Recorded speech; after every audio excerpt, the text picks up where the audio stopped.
ஒருத்தர் அடித்து பல்ல பிடுங்குவார் ஐபிஎஸ், அவரை மாற்ற மாட்டோம்.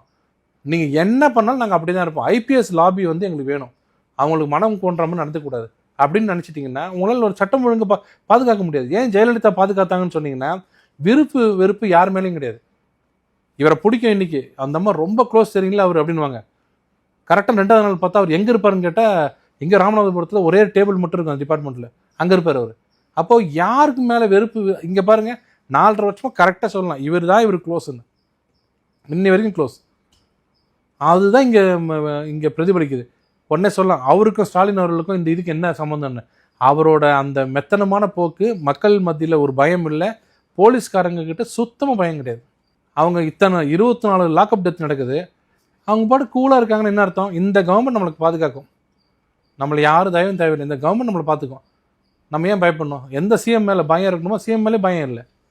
இப்போ இன்னும் கண்டுபிடிக்க முடியலைங்க, 10 நாள் ஆக போகுது, இன்னும் அவன் யாரும் கண்டுபிடிக்க முடியல. நம்ம ஊர் போலீஸ்க்கு, நம்ம ஊர் போலீஸ் எப்படிப்பட்ட போலீஸ்னு எல்லாருக்கும் தெரியும். ஆனால் பாதுகாப்பாங்களா கண்டுபிடிக்க முடியல. என்ன இருக்குது? சந்தேகமாக இருக்குது. ஏதோ இங்கே தான் தனிப்படை வேணும், 9 சரவணுக்கு இல்லை, இங்கே தான் தனிப்படை வேணும்.